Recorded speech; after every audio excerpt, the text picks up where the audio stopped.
Hello students, तो आज हम शुरू करेंगे सीटेट का प्रीवियस ईयर पेपर। ये 2023 का है और चलिए स्टार्ट करते हैं। सबसे पहले करेंगे सीडीपी, और अगर हमसे इसी वीडियो में और भी टॉपिक्स हो पाए तो हम और भी करने की कोशिश करेंगे। तो चलिए शुरू करते हैं इसका पेपर। और एक बात और कहना चाहूँगी कि ये पेपर सेकंड है और ये एचटेट और आरटेट दोनों के लिए ही आपके लिए इम्पोर्टेंट है। तो देखिए, क्वेश्चन नंबर जो फर्स्ट है वो है, मैं हिंदी से पढ़ रही हूँ, आप साइड में इसकी इंग्लिश भी देख सकते हैं। निम्नलिखित में से कौन सा प्रश्न बच्चों को समालोचनात्मक व रचनात्मक चिंतन को बढ़ावा देता है? बच्चों के समालोचनात्मक और रचनात्मक चिंतन को बढ़ावा देता है।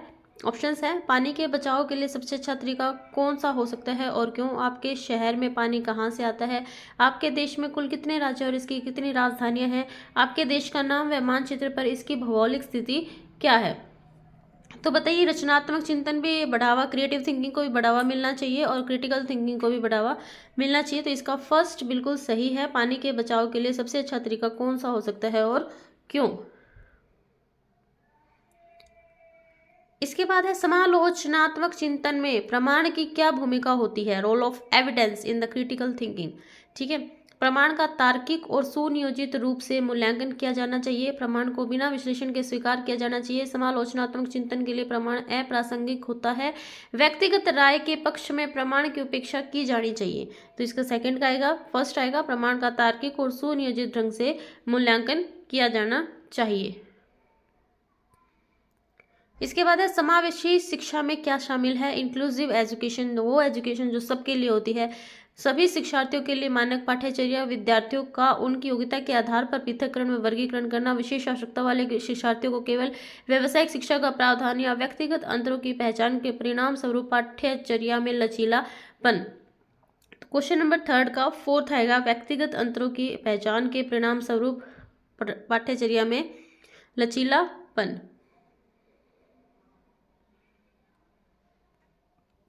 इसके बाद है, निम्नलिखित कथनों को पढ़िए और सही विकल्प का चयन कीजिए। बच्चों में संज्ञानात्मक विकास पर अभिकथन ये कहता है कि बच्चों में संज्ञानात्मक विकास पर भाषा के प्रभाव पर जीन पियाजे और लेव वैगत्स्की के दृष्टिकोण में भिन्नता है। कारण है रीजन, असर्शन रीजन जो होते हैं ये वे हैं। इसके बाद रीजन है, खोज अधिगम में शिक्षक अवसर प्रदान करता है और विद्यार्थी स्वयं जानकारी प्राप्त करने के लिए उन्मुख होते हैं। तो ए सही है, आर गलत है। ए आर और दोनों सही है, परंतु आर जो है कि सही वाक्य नहीं है। ए और आर दोनों ही गलत हैं। ए और आर दोनों सही है और जो आर है वो सही वाक्य है किसकी? ए की। तो बताइए, जो फोर्थ है इसका आएगा आपका सेकंड की ए और आर दोनों सही हैं लेकिन आर ए की सही व्याख्या नहीं है।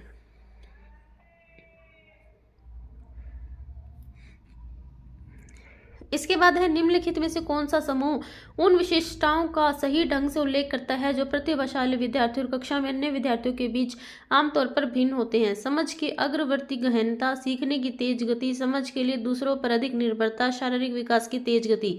सही विकल्प का चयन कीजिए। ए, बी, सी, बी और सी, बी, सी, डी और ए और बी। तो इनमें से क्या क्या आएगा? तो क्वेश्चन नंबर फिफ्थ है, इसका आंसर फोर्थ आएगा, ए और बी। दूसरा एक और है कि ये जो मैं आपको आंसर्स बता रही हूँ ये बिल्कुल मैंने मैच कर लिए हैं आंसर की से, जो ऑफिशियल आंसर की होती है उससे मैंने मैच करके आपको बताए हैं।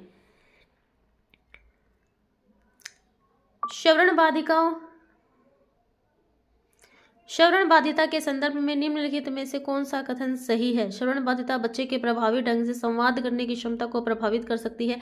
श्रवण बाधिता होती है जी हियरिंग इम्पेयरमेंट, यानी कि सुनने में कुछ कमी होना या कुछ दिक्कत होना। तो सभी श्रवण बाधिता वाले बच्चों को संवाद करने के लिए सांकेतिक भाषा या साइन लैंग्वेज का उपयोग करने की आवश्यकता होती है। बच्चे के पास तेज आवाजें करके बच्चे को सुनने की क्षमता का विश्वसनीय तौर पर परीक्षण किया जा सकता है। या श्रवण बाधिता हमेशा कान की किसी शारीरिक समस्या के कारण होती है। तो इसमें सही आपको बताना है कि सही क्या है। तो इसका जो फर्स्ट है वो सही है। श्रवण बाधिता बच्चे के प्रभावी ढंग से संवाद करने की क्षमता को प्रभावित कर सकती है।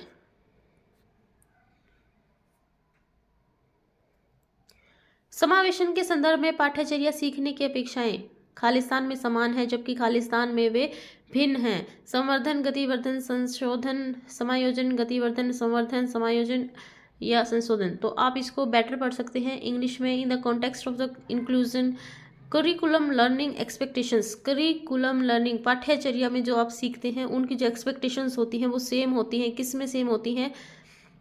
मॉडिफिकेशन, एसोल्यूशन, एकोमोडेशन या एनरिचमेंट। तो क्वेश्चन नंबर 7 का 4th आएगा एकोमोडेशन, और डिफरेंट होती है किसमें? मॉडिफिकेशन में। ठीक है, क्योंकि मॉडिफाई अलग अलग बच्चे अपने तरीके से करते हैं।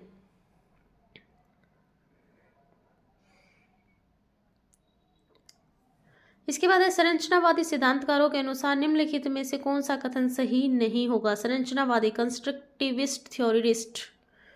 ज्ञान व्यक्ति परक है, शिक्षार्थी अपने सामाजिक और सांस्कृतिक संदर्भ में ज्ञान की रचना करते हैं। प्रभावी अधिगम सुनिश्चित करने के लिए शिक्षार्थियों को बाहरी रूप से प्रेरित करने की आवश्यकता है। ज्ञान बहुलवादी और बहुविध है। तो बताइए, क्वेश्चन नंबर 8 का आएगा 3rd। प्रभावी अधिगम सुनिश्चित करने के लिए शिक्षार्थियों को बाहरी रूप से प्रेरित करने की आवश्यकता है। क्वेश्चन नंबर 9 है निम्नलिखित में से कौन सा आंतरिक अभिप्रेरणा का उदाहरण है? आंतरिक अभिप्रेरणा, इंटरेस्टिंग मोटिवेशन, शिक्षक को प्रभावित करने के लिए परियोजना को पूरा करना, व्यक्तिगत आनंद के लिए एक वाद्य यंत्र बजाना, डांट से बचने के लिए पढ़ाई करना, या पुरस्कार राशि के लिए एक प्रतियोगिता में भाग लेना। तो क्वेश्चन नंबर 9 का आएगा 2nd, व्यक्तिगत आनंद के लिए एक वाद्य यंत्र बजाना आपको इंटरेस्टिंग मोटिवेशन देता है।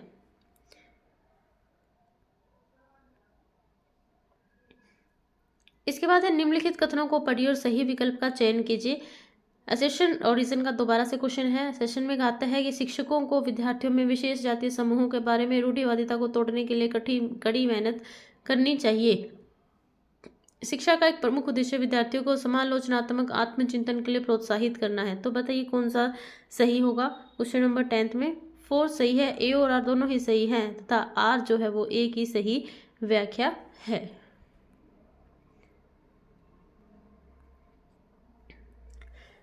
महारत लक्ष्य और प्रदर्शन लक्ष्य में क्या अंतर है? निपुणता लक्ष्य और प्रदर्शन लक्ष्य में क्या अंतर है? महारत लक्ष्य विफलता से बचने पर केंद्रित होते हैं, जबकि प्रदर्शन लक्ष्य दूसरों से अनुमोदन और मान्यता प्राप्त करने पर केंद्रित होते हैं। महारत लक्ष्य अपने कौशल और कार्य की समझ में सुधार पर केंद्रित होते हैं, जबकि जो प्रदर्शन लक्ष्य होते हैं वे उच्च ग्रेड प्राप्त करने या बाहरी पुरस्कार प्राप्त करने पर केंद्रित होते हैं। महारत दूसरों से अनुमोदन प्राप्त करने पर केंद्रित होते हैं, जबकि प्रदर्शन विफलता से बचने पर केंद्रित होते हैं।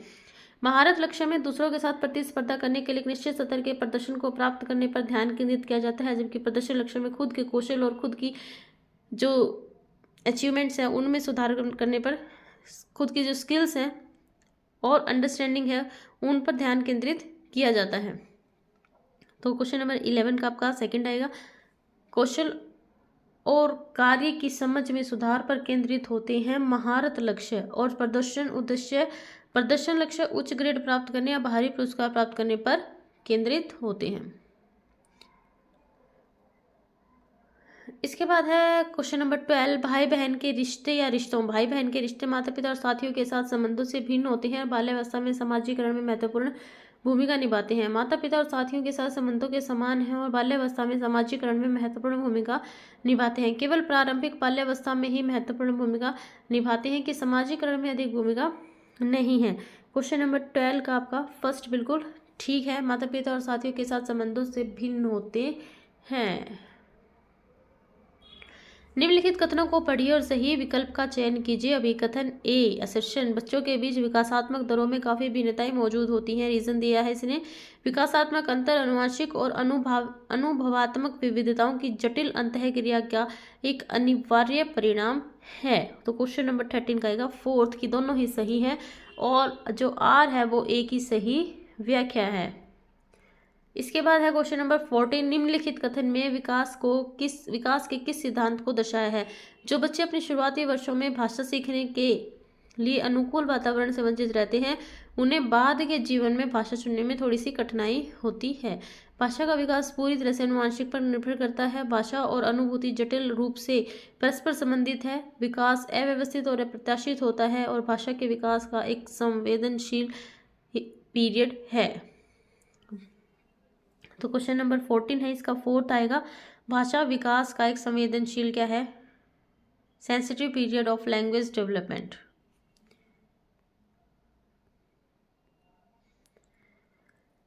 इसके बाद है क्वेश्चन नंबर 15। वह विद्यार्थी जो पठन वैकल्य से जूझ रहे हैं को पढ़ना सिखाया जा सकता है। पठन वैकल्य, डिसलेक्सिया के बारे में बहुत सारे प्रश्न पूछे जाते हैं। उन्हें कई विकर्षणों में अध्ययन करने के लिए प्रोत्साहित करें। उच्च ग्रेड स्तर के पठन ग्रंथ प्रदान करके सुधारात्मक पठन सुनिश्चित करने के लिए सख्त दंड के उपयोग के माध्यम से, प्रणालीगत ध्वन्यात्मक प्रशिक्षण के माध्यम से।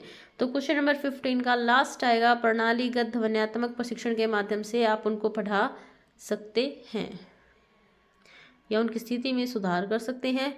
बोध आधारित शिक्षण का अंतर्निहित सिद्धांत यह विश्वास है कि शिक्षार्थियों की क्षमताएं और आवश्यकताएं विविध है, जिन्हें मानक निर्देशों पर ध्यान केंद्रित किए बिना पूरा नहीं किया जा सकता है। शिक्षार्थी निष्क्रिय प्राप्त करता है और शिक्षक के पास सही ज्ञान है। ऐसा करने के लिए एक सुविधाजनक वातावरण प्रदान किए जाने पर शिक्षार्थी ज्ञान का निर्माण कर सकते हैं। शिक्षार्थी कम जानते हैं और शिक्षण में विद्यार्थियों के लिए तथ्यों का प्रसारण शामिल है। तो क्वेश्चन नंबर 16 का आपके पास आंसर रहेगा ऑप्शन नंबर 3। ऐसा करने के लिए एक सुविधाजनक वातावरण प्रदान किए जाने पर शिक्षार्थी ज्ञान का निर्माण कर सकते हैं। जटिल समस्याओं से जूझ रहे अमन के समस्या समाधान कौशल विकसित करने में एक शिक्षक किस प्रकार मदद कर सकता है। समस्या समाधान कौशल बताइए जी। प्रॉब्लम सॉल्विंग स्किल्स आप कैसे डेवलप करेंगे? उसे मंथन करके और विचार उत्पन्न करने के लिए प्रोत्साहित करेंगे। उससे कह करके वह समस्या को सुलझाना छोड़ दे, उसे प्रयोग करने और जोखिम लेने से हतोत्साहित करके उसे उत्तर प्रदान करके, या तो आप सीधा आंसर बता दें या फिर क्या करेंगे। तो क्वेश्चन नंबर 17 का आपका फर्स्ट आएगा, उसको एनकरेज करेंगे, brain storm and generate ideas की भाई सोचो, कुछ सोचो और बताओ इसका क्या हो सकता है।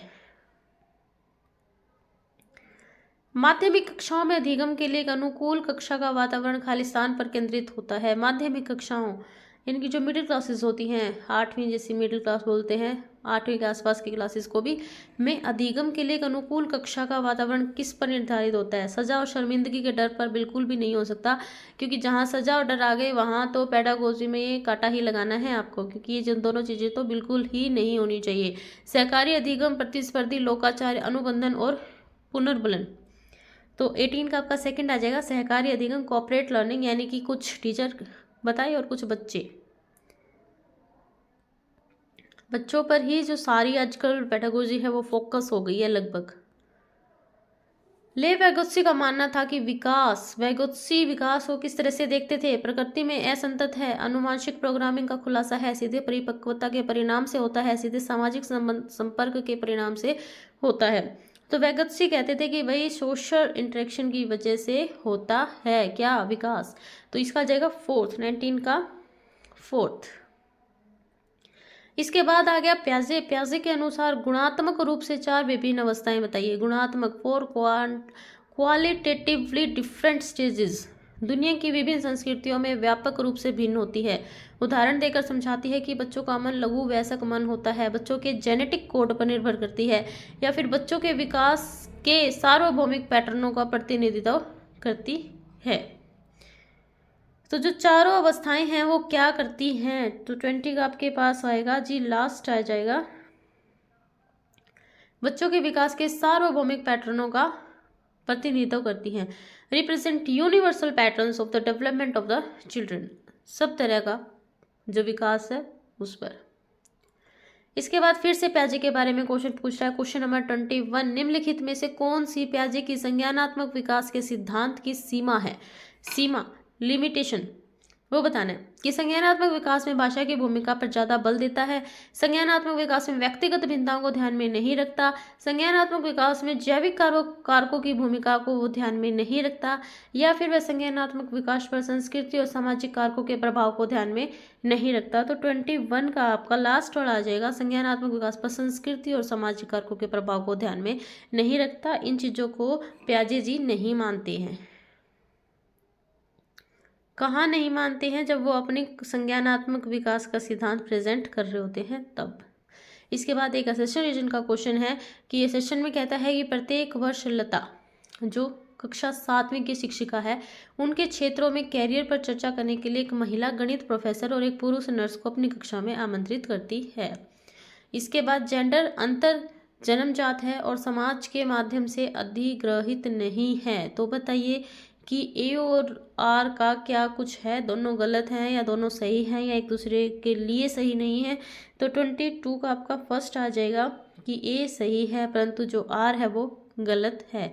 कि जो जेंडर्स होते हैं उनके जो अंतर मतलब जो लोग बना देते हैं कि भाई ये जन्मजात होते हैं और समाज के माध्यम से not acquired through the society, और सोसाइटी इनको नहीं मानती। ठीक है, ऐसी सोसाइटी ने ही बनाए होते हैं एक्चुअल में।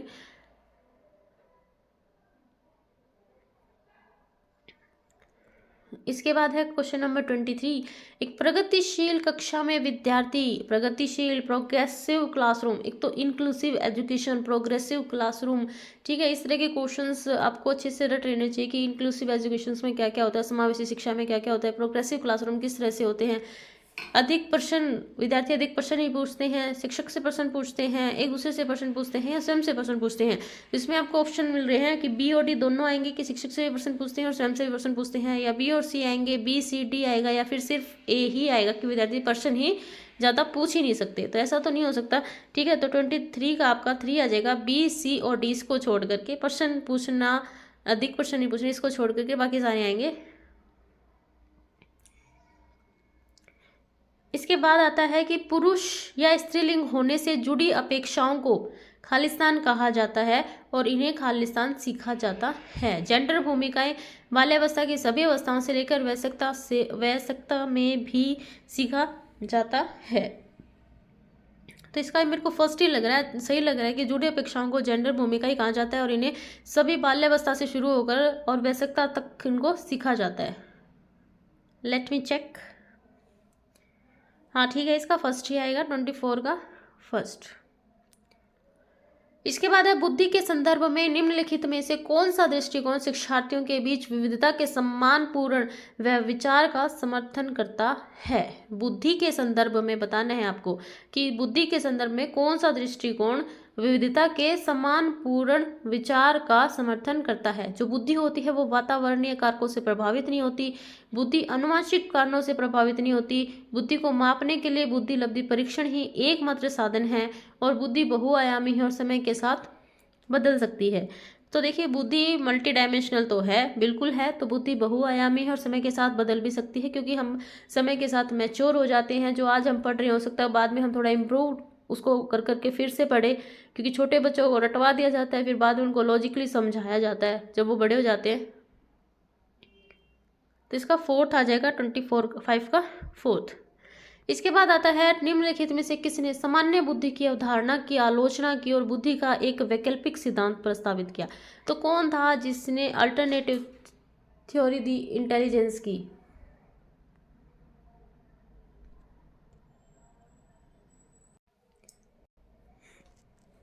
तो देखिए, कौन था जिसने इंटेलिजेंस की जो जनरल इंटेलिजेंस था उसको नकार दिया और उसने एक अल्टरनेटिव थ्योरी दे डाली किसकी, इंटेलिजेंस की। तो वो थे हार्वर्ड गार्डनर जी। कौन थे, गार्डनर जी। तो सेकंड आ जाएगा इसका। इसके बाद देखते हैं क्वेश्चन नंबर 27। लॉरेंस कोलबर्ग के सिद्धांत की आलोचना कैरल गिलिगन द्वारा नैतिक तर्क में लैंगिक भिन्नताओं की उपेक्षा करने के लिए की गई है, विश्लेषण के मात्रात्मक तरीकों को लागू नहीं करने के लिए की गई है, नैतिक विकास का एक चरण सिद्धांत प्रस्तुत करने के लिए की गई है, या वास्तविक जीवन की स्थितियों के मध्य तथ्यों को एकत्रित करने के लिए की गई है।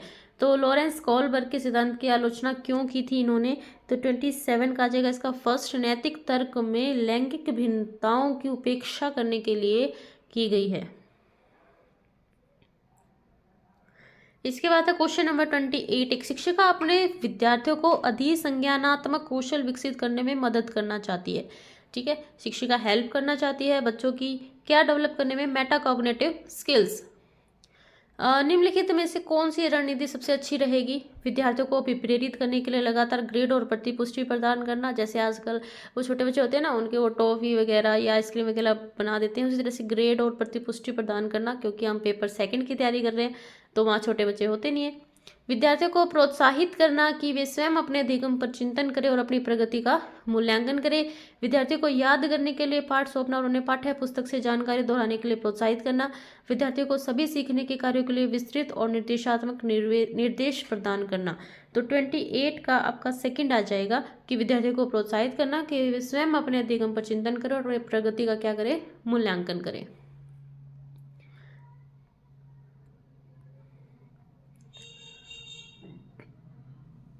सेशन रीजन का एक और क्वेश्चन है। सेशन में कहता है कि शिक्षकों को संकल्पना को मजबूत करने के लिए विद्यार्थियों को अपने स्वयं के संकल्पना के उदाहरणों और गैर उदाहरणों की पहचान करने के लिए कहना चाहिए। रीजन देता है, उदाहरणों के बारे में सोचने से संकल्पना को मजबूत किया जाता है जबकि गैर उदाहरण विद्यार्थियों को भ्रमित करते हैं। तो बताइए, ए सही है, आर गलत है। ए और आर दोनों सही है, लेकिन जो आर है वो ए की सही व्याख्या नहीं है। ए और आर दोनों गलत है। बताइए क्या आएगा? 29 का आएगा। इसमें फर्स्ट सही है परंतु आर गलत है।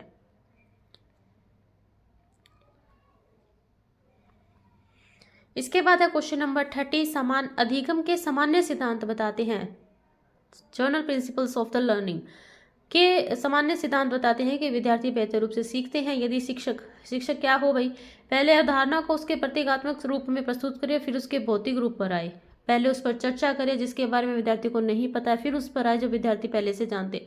देखिए, बाद में अगर वो इस पर आएगा कि विद्यार्थी पहले से जानते हैं तो ये तो पहले करना चाहिए ना उसको। पहले अवधारणा का संपूर्ण रूप से परिचय दे और फिर उसकी बारीकियों पर आए। पहले तर्क और कारण के संदर्भ में अवधारणा पर चर्चा करें और फिर विचारों को वेरीफाई करने का अवसर दे। तो इसमें आपका जो करेक्ट ऑप्शन होगा वो आएगा थर्ड, कि पहले अवधारणा का संपूर्ण रूप से परिचय दे और फिर उसकी बारीकियों पर आए। यानी कि पहले उसको थोड़ा सा बता दे और फिर उसकी जो बिल्कुल छोटी छोटी बातें हैं ना, जो बारीकियां हैं, फिर उनको बताए। इसके बाद मैथ्स एंड साइंस का पोर्शन आ जाता है पार्ट सेकंड में, क्योंकि जो मेरा एग्जाम मैंने निकाला था, ये जो पेपर था ये मैथ्स और साइंस का था। जिसका एसएस का होगा उसमें एसएस का आ जाएगा। इसी तरह से सारे क्वेश्चंस आएंगे इसमें। तो चलिए ये करेंगे हम नेक्स्ट वीडियो में। अगर आपको वीडियो अच्छी लगी है और आप चाहते हैं कि मैं आगे भी इसी के पार्ट्स बनाऊं तो इसके अगर आप कमेंट करें ना तो पेपर का नाम लिख देना कि 2023 वाला। ठीक है। Thank you for watching this video.